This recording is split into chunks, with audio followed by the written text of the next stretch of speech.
Hey guys, and welcome mommies. Welcome back to Mr. Appukutti channel. எல்லாரும் நல்லா இருக்கீங்கன்னு நம்புறேன். இன்னைக்கு வந்து ஒரு இம்பார்ட்டண்ட் டாபிக்னு சொல்ல முடியாது, ஒரு இன்ட்ரெஸ்டிங்கான ஒரு டாபிக்கு. டிஃப்ரெண்ட் பேரண்டிங்லேருந்து நம்மளோட உமன்ஸ் வெல்னஸ்க்கு என்ன பண்ணலாம் அப்படிங்கிற ஒரு டிஃப்ரெண்ட்டான டாபிக்.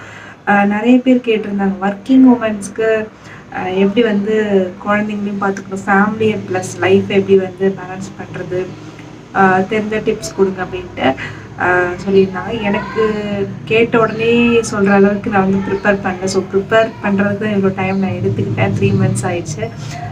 Sorry for that. எனக்கு தெரிஞ்ச ஒரு சில நிறைய டிப்ஸ் நான் வந்து ப்ரிப்பேர் பண்ணி வச்சுருக்கேன். அது வந்து நான் பார்ட் பை பார்ட்டாக போடுறேன். ஸோ இன்றைக்கி வந்து ஒரு பேசிக் இன்ட்ரொடக்ஷன், என்னென்னா ஒர்க்கிங் உமன்ஸ் வந்து எப்படி வந்து பேலன்ஸ் பண்ணுறது, நம்ம ஃபேமிலி லைஃப்பும் சரி ஒர்க் லைஃப்பும் சரி எப்படி பேலன்ஸ் பண்ணி நம்ம வந்து லைஃப்பை ரொம்ப ஸ்மூத்தாக கொண்டு போகிறது அப்படிங்கிறது எனக்கு ஒரு சும்மா ஒரு குட்டி குட்டி இன்ட்ரடக்ஷன். இதை நீங்கள் பண்ணாலே ஆட்டோமேட்டிக்காக நம்மளோட லைஃப் வந்து கொஞ்சம் ஓரளவுக்கு நமக்கு நார்மலாக இருக்கிற மாதிரி ஒரு ஃபீல் இருக்கும். ஸோ இதுவே ஒரு பேசிக் திங்ஸ் தான். இதுக்கப்புறம் நிறைய பண்ணணுங்கிற அவசியம் இல்லை. இதை நம்ம பண்ணாலே போதும், ரொம்ப சாட்டிஸ்ஃபைடாக ஆயிடுவோம். ஸோ அதை பற்றி இந்த வீடியோவில் நான் உங்களுக்கு சொல்ல போகிறேன். இந்த வீடியோ பிடிச்சிருந்தா கண்டிப்பாக லைக் பண்ணுங்கள், மறக்காமல் ஷேர் பண்ணுங்கள், உங்கள் ஃப்ரெண்ட்ஸ்க்கு ஷேர் பண்ணுங்கள், மறக்காமல் கமெண்ட் பண்ணுங்கள், மறக்காமல் சப்ஸ்கிரைப் பண்ணுங்கள். வாங்க வீடியோக்குள்ளே போகலாம். ஒர்க்கிங் உமன்ஸ் வந்து லைஃப்பில் ஒரு பேலன்ஸ் லைஃப் கொண்டு போகிறதுக்கு, ஒரு ஹாப்பியான லைஃப் கொண்டு போகிறதுக்கு, மெஸ்ஸி இல்லாமல் கொண்டு போகிறதுக்கு இன்றைக்கி வந்து ஒரு பேசிக்கில் வந்து ஒரு 6 பாயிண்ட்ஸாக நான் வந்து ப்ரிப்பேர் பண்ணியிருக்கேன். இந்த ஒரு 6 பாயிண்ட்ஸை ரொம்ப யூஸ்ஃபுல்லாக இருக்கும் உங்களுக்கு. ஸோ என்னென்னு டக்குன்னு பார்த்துலாம். பாயிண்ட் நம்பர் 1 என்னென்னா, ஃபஸ்ட்டு டோன்ட் ஃபீல் கில்ட்டி. நம்ம வந்து கில்ட்டியாக எப்பவுமே ஃபீல் பண்ணக்கூடாது. ஐயோ நம்ம ஒர்க் பண்ணுறோம், இது வந்து ஒர்க் ஃப்ரம் ஹோமில் இருக்கவங்களும் சரி, வீட்டில் ஹோம் மேக்கராக இருக்கவங்களுக்கும் சரி, ஜாபுக்கு வெளியில் போகிறவங்களுக்கும் சரி, எல்லாத்துக்குமே இது வந்து காமனாக தான் நான் சொல்கிறேன். ஃபஸ்ட்டு வந்து கில்ட்டினஸ் இருக்கக்கூடாது. ஐயோ நம்ம ஜாபுக்கு போயிட்டோம், நம்ம ஃபேமிலி நம்ம பார்த்துக்கல, நம்ம பசங்க நம்ம பார்த்துக்கல அப்படிங்கிற ஒரு கில்ட்டி வந்து எப்பயுமே நம்ம இருக்கக்கூடாது. எவ்வளோ நம்ம கில்ட்டியாக இருந்தாலும், எவ்வளோ நீங்கள் பார்த்துக்கலன்ற ஒரு ஃபீல் பண்ணாலும், எண்ட் ஆஃப் த டே நீங்கள் தான் வந்து அவங்களுக்கு குக் பண்ண போகிறீங்க, நீங்கள் தான் வந்து அவங்கள பார்த்துக்க போகிறீங்க, அவங்களுக்கு லவ் அண்ட் சப்போர்ட் வந்து நீங்கள் தான் கொடுக்க போகிறீங்க. ஸோ எப்பயுமே அந்த கில்ட்டி கான்ஷியஸ் இருக்கவே கூடாது. ரீசெண்டாக ஒரு ஹாப்பி நியூஸ் இருந்திருக்கும் இந்தியாவுக்கு. மிஸ் யூனிவர்ஸ் வந்து ஹர்னா சாது 21 years old உமன் வந்து மிஸ் யூனிவர்ஸ் பட்டம் வாங்கியிருக்காங்க. அவங்கள்ட்ட வந்து ஃபைனல்ஸில் கொஷின் கேட்டிருந்தாங்க, இப்போ இருக்கிற யங் உமன்ஸ்க்கு நீங்கள் என்ன வந்து டிப்ஸ் கொடுப்பீங்க, ரொம்ப வந்து அவங்க வந்து பலகீனமாக இருக்கிறாங்க அப்படின்னு சொல்லி டிப்ஸ் கொடுங்க அப்படின்னு சொல்லி கேட்டிருந்தாங்க. ரொம்ப அருமையான ஒரு ஆன்சர் கொடுத்துருந்தாங்க. என்ன சொல்லியிருந்தாங்க அப்படின்னா, ஃபஸ்ட்டு வந்து உங்களை நீங்கள் தான் நம்பணும், உங்களை நீங்களே நம்பாட்டி உங்களுக்கு வேறு யார் நம்ப போகிறா, பிலீவ் இன் யுவர் செல்ஃப், உங்களை நீங்கள் தான் நம்பணும். நெக்ஸ்ட் வந்து என்ன சொன்னாங்க, உங்களோட லைஃபுக்கு நீங்கள் தான் லீடர், மற்றவங்க யாரும் லீடர் கிடையாது, உங்கள் லைஃபுக்கு நீங்கள் தான் லீடர் அப்படின்னு அருமையான ஒரு 2 பாயிண்ட் சொல்லியிருந்தாங்க. எனக்கு ரொம்பவே அற்புதமாக இருந்தது. என்ன 21 years old ஒரு சின்ன பொண்ணு இவ்வளோ அழகாக ஆன்சர் பண்ணியிருக்காங்க அப்படின்ட்டு.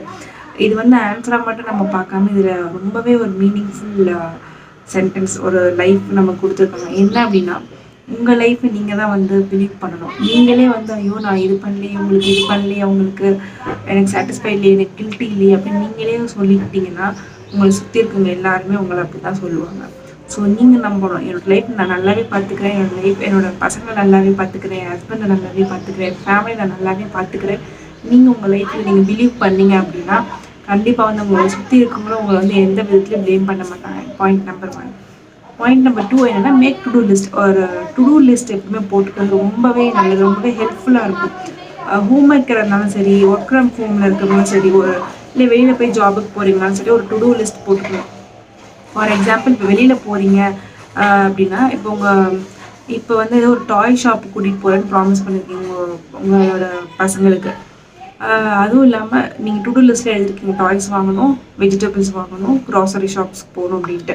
ஸோ நீங்கள் டு டூ லிஸ்ட்டில் நீங்கள் எழுதிருந்தீங்கன்னா, டாய்ஸ் ஷாப் போயிட்டு அப்படியே ஒரு க்ராசரி நீங்கள் வாங்கிட்டு நீங்கள் வீட்டுக்கு போகிறீங்க. ஸோ ஆஃப்டர் டைமில் 2 டிக் நீங்கள் பண்ணிடுவீங்க. இதே நீங்கள் டு டூ லிஸ்ட்டில் எழுதலை அப்படின்னா, ஃபஸ்ட்டு போய் டாய்ஸ் வாங்குறது வீட்டில் வச்சுருவீங்க. அதுக்கப்புறம் ஐயோ இந்த வெஜிடபிள்ஸ் வாங்கலையே, இந்த க்ராசரி இல்லையே அப்படின்னு ஒரு ஃபீல் இருக்கும். ஸோ இந்த நெக்ஸ்ட் எடுத்துக்கணும். இது ஒரு தலையில் ஒரு பெரிய விஷயமா இருக்கும். ஸோ இதெல்லாம் இல்லாமல் டு டூ லிஸ்ட் நீங்கள் போட்டிருந்தீங்க அப்படின்னா உங்களுக்கு ஈஸியாக வந்து உங்களோட ஒர்க் நெக்ஸ்ட் ஸ்டெப் பை ஸ்டெப்பாக வந்து முடிக்கிறதுக்கு ரொம்பவே ஈஸியாக இருக்கும்.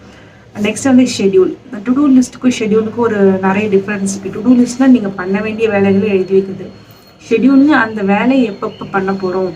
ஓகே, டாய்ஸ் வாங்க போகிறோமா, டாய்ஸ் வாங்கிட்டு வரும்போது க்ராசரி வாங்கிட்டு வந்துடலாமே அப்படிங்கிற ஒரு ஷெட்யூல் போட்டுக்கணும். இதுதான் வந்து ஷெட்யூலுக்கும் டு டூ லிஸ்ட்டுக்கும் உள்ள டிஃப்ரென்ஸ்.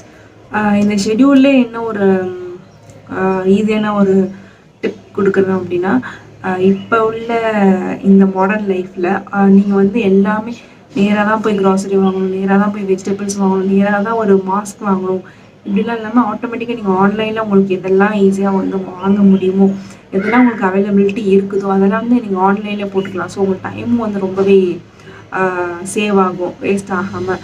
நீங்கள் கிட்டக்க போய் வாங்கிட்டு வரதுக்கு பதிலாக ஆன்லைனில் எதெல்லாம் முடியுமோ அதெல்லாம் நீங்கள் பண்ணிட்டீங்க அப்படின்னா உங்களுக்கும் வந்து ரொம்ப ஈஸியாக ஒரு ஸ்மூத்தாக ஸ்மார்ட்டாக நீங்களும் முடிச்சிடுற மாதிரி இருக்கும். ஸோ அந்த மாதிரி நீங்கள் ட்ரை பண்ணலாம். ஆன்லைன் வசதி இல்லாத லொக்கேஷனுக்கு நீங்கள் நேராக போய் வாங்கிக்கலாம். மற்றபடி ஆன்லைனில் இருக்குது அப்படின்னா நீங்கள் வந்து ஆட்டோமேட்டிக்காக ஆன்லைன் வாங்கி ஈஸியாக உங்களோட டைம் வந்து சேவ் பண்ணிக்கலாம். நெக்ஸ்ட்டு வந்து ஒரு வேலையும் இவங்களுக்குன்னு நீங்கள் பிரித்து கொடுத்துடணும். இப்போ உங்கள் வீட்டில் ஒரு 6 வயசு 7 வயசு பசங்க இருக்காங்க அப்படின்னா அவங்க வெஜிடபிள்ஸ் கட் பண்ணி தர சொல்லலாம். அதை விட ஒரு சின்ன ஒரு 4 வயசு 5 வயசு குழந்தைங்க இருக்குது அப்படின்னா டேபிள் துடைச்சி விடலாம். இந்த இடத்த இது க்ளீன் பண்ணி விடுங்க, இதை எடுத்து டஸ்ட்பினில் போடுங்க அப்படின்னு சொல்லி நீங்கள் வேலை வாங்கலாம்.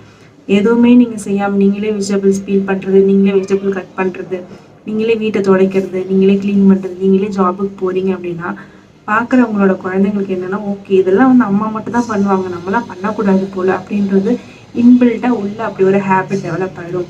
ஸோ எப்பயுமே ஹஸ்பண்டுக்கும் சரி, ஹஸ்பண்டுக்கும் நீங்கள் வந்து ஒர்க்கை பிரித்து கொடுக்கணும். ஹஸ்பண்ட் தானே அப்படின்ட்டு ஹஸ்பண்டுக்கு மட்டும் ஒரு சலுகை கொடுத்துட்டு பசங்களை மட்டும் வேலை வாங்கக்கூடாது. ஹஸ்பண்டுக்கும் நீங்கள் வேலை கொடுக்கணும், கூட இருக்கிற பசங்களுக்கும் நீங்கள் வேலை கொடுக்கணும்.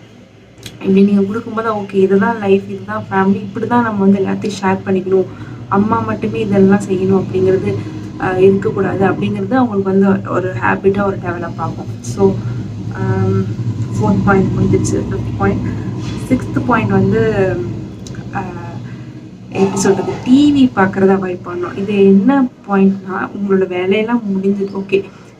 இப்போ எப்படின்னா ஒரு 7:30க்கு ஒரு ஒர்க் இருக்குது, இப்போ டைம் 7 o'clock தான் ஆகுது, சரி ஒரு 1/2 hour டிவி பார்க்கலாம் அப்படின்னு நீங்கள் 7 o'clock டிவி பார்க்க உட்காந்திங்க அப்படின்னா டைம் போகிறது தெரியாது. நம்ம ஆட்டோமேட்டிக்காக டைமில் ரொம்ப டிவியில் ரொம்ப செலவு பண்ணுவோம். மொபைல்லையும் சரி, யூடியூப் பார்க்குறது, இன்ஸ்டா போகிறது, இது மாதிரி நம்ம ஒரு 1/2 hour தானே பண்ணலாமேனா அப்படியே அடிக்ட் ஆகி உட்காந்துருவோம். ஸோ எப்பயுமே ஒரு டைம் இருக்குது அப்படின்னா ஒன்று உங்களோட பசங்களோட நீங்கள் ஸ்பெண்ட் பண்ணலாம், பேசலாம், விளையாடலாம்.